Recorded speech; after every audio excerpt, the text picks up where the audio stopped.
ইউনূস মোদি বৈঠক ফেরত দিচ্ছে শেখ হাসিনাকে ভারত। থাইল্যান্ডের ব্যাংককে বিমস্টেকের সম্মেলনের এক ফাঁকে ইউনূস ও মোদি সরকারের একটি বৈঠক হয়। সেখানে তাদের আধা ঘন্টার মতো আলাপচারিতা হয়। এর আগে এই দুই সরকার প্রধানের কখনোই মুখোমুখি বসা হয়নি। ৫ই আগস্ট পরবর্তী ইউনূস সরকার এবং মোদি সরকারের এটাই প্রথম দেখা, এবং এই আধা ঘন্টার আলোচনায় তাদের মধ্যেও অনেকগুলো বিষয় নিয়ে আলোচনা হয় বলে জানিয়েছেন। কথা হয়েছে শেখ হাসিনাকে ফেরত নেওয়া নিয়ে, কথা হয়েছে শেখ হাসিনার উগ্র কথা বলা নিয়ে, কথা হয়েছে তিস্তা চুক্তি নিয়ে, কথা হয়েছে সীমান্ত হত্যা নিয়ে, কথা হয়েছে বাদ এবং বিভিন্ন ব্যবসা বাণিজ্য নিয়ে। দুই দেশ সরকার প্রধান নিজেদের মধ্যে অনেকগুলো বিষয় আলোচনা, সমালোচনা এবং সমঝোতার ভিত্তিতে পারস্পরিক সৌহার্দ্যতা বজায় রাখার কথা বলেছেন খুব দ্রুতই এদেশে শেখ হাসিনাকে ফেরত নেওয়া হবে।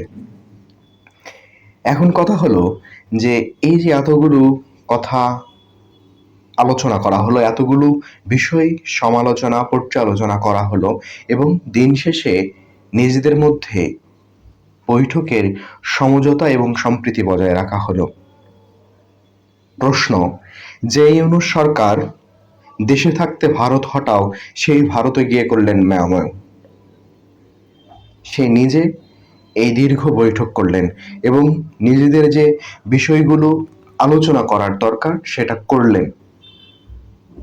এর আগে তো তিনি ভারত হটাও নামে একটা স্লোগান এদেশে তৈরি করেছিলেন, অথচ তিনিও কিনা ভারতের মোদি সরকারের সাথে যখন সাক্ষাৎ করতে গেলেন, মোদি সরকার কর্তৃক প্রাপ্ত যে পদক তিনি পেয়েছিলেন তারই ছবিটাও তিনি তার হাতে উপহার হিসেবে প্রদান করলেন। শেখ হাসিনাই শুধু তেল মারে না, তেল ইউনূস সরকারও মারলেন।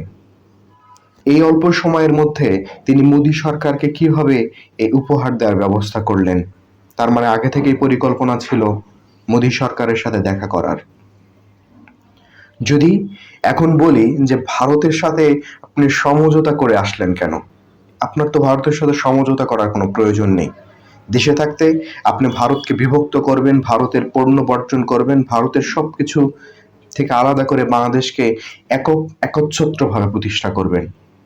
অথচ ভারতে গিয়ে আধা ঘন্টার বৈঠকে আপনি শুধু এটাই প্রমাণ করলেন যে আমাদের সাথে তাদের মিলবন্ধন রক্ষা করা প্রয়োজন।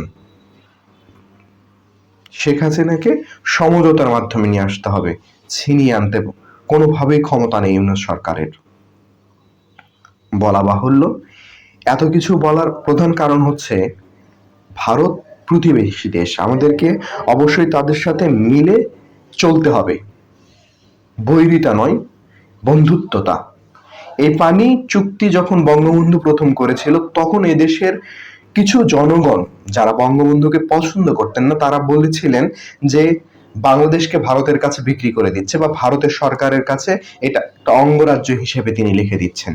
আজ সেই ভারতের সাথে আবার পানি চুক্তির জন্য বসতে হচ্ছে, কারণ 2026 সালের দিকেই ভারতের যে পানি চুক্তি আছে সেটা শেষ হয়ে যাবে।